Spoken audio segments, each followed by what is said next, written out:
Sawa. Sasa ngoja nielekeze kitu kidogo kinachohusiana na masuala ya lockup. Tuingie hapa kwenye wallet kwanza mara moja. Tuingie hapa. Haya. Sawa. Sasa pai zinapokuwa zimehamia hapa kwenye wallet yako, pai watakazo kuhamishia hapa kwenye available balance inategemea na wewe mwenyewe uliloki asilimia ngapi.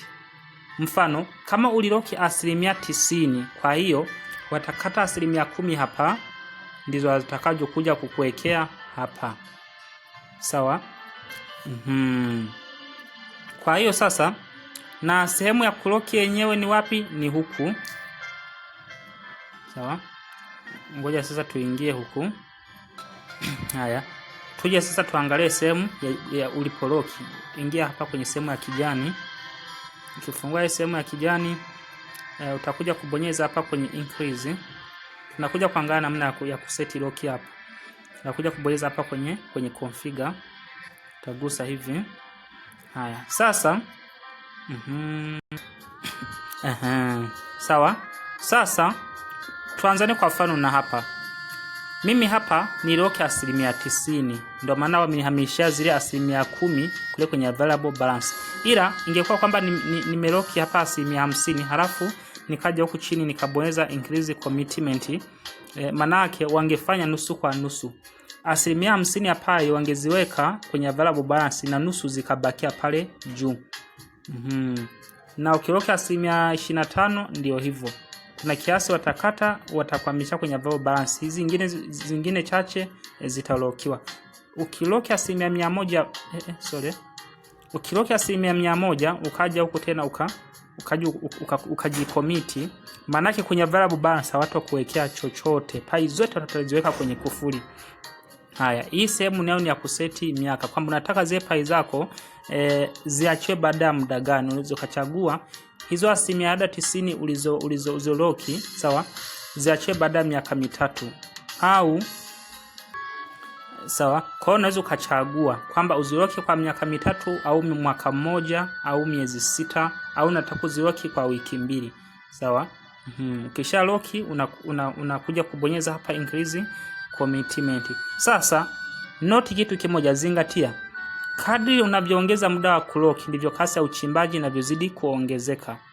Na kadri unavyoongeza kasi ya uchimbaji wa kadri unavyoongeza asilimia za kuloki ndivyo na kasi ya uchimbaji inavyozidi kuongezeka, na kadri unavyopunguza ndivyo unavyozidi kupunguza kasi ya uchimbaji wa pai. Sawa? Kwa sasa tukirudi sasa huku, ngoja sasa turudi huku. Haya, tukirudi sasa huku kwenye wallet yetu, kwa sasa hapa kwenye kufuli hapa wana lock kulingana na wewe mwenyewe kule uliseti vipi kule. Kwa mfano mimi ngoja nifungue ili kufuli, sawa. Kwa mfano mimi hizi hapa pai 108 hizi, sawa, zimelokiwa mpaka muda huu. Ngoja nifungue tuangalie, niguse kabisa. Haya, nikipandisha hapa wameniandikia locked until tarehe 11 mwezi wa 5 mwaka 2028. Hizi walizoziloki hizi ndizo asilimia 90. Ina maana sasa walivyohamishia hapa kwenye sawa, walivyohamishia pai hapa kwenye wallet yangu hapa, walichukua asilimia 10 wakaniwekea hapa kwenye available balance asilimia 10. Halafu asilimia 90 sasa, ngoja nije hapa kwenye kufuli hapa. Halafu asilimia 90 ndio sasa hizi ambazo walikuja wakafungia. Sasa walivyonihamishia pai 11, walivyonihamishia zile pai 11, mimi niliamua ngoja nisie nikazitumia. Nilikuja hapa kwenye sehemu ya kufuli, nikafungua hivi, nikafanyaje, nikaja nikabonyeza hapa kwenye create lock up, sawa. Nikaja sasa nikazifunga tena. Sasa mfano mimi hapa kwenye available balance kuna pai 1. Nikitaka na nyewe niifungie hapa tu nitakuja tu kuvuta umshale. Nikivuta hadi mwisho maana yake nimefungia hizi pai zote. Haya, kuna umshale huko hapa chini. Nikiuvuta tena hadi mwisho hivi maana yake nitakuwa nimefungia miaka mingapi? Miaka 3. Kwa kisha maliza kuvuta hadi mwisho unakuja kubonyeza hapa kwenye create. Sawa? Turudi sasa nyuma. Kwa pai zikiwa kwenye available balance unaweza tena ukaenda ukaziweka. Ukimaliza anzie pai moja. Yeah. Kwa wale ambao pai bado hazijahamia kwenye available balance, bado waendelee tena kuvutafuta subira.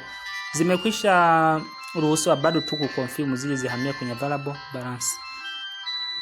Yeah. Kwa hiyo nadhani hamna jipya hapa. Niishie tu hapa. Nilikuwa nataka tu niwaelezee kwa ufupi hapa.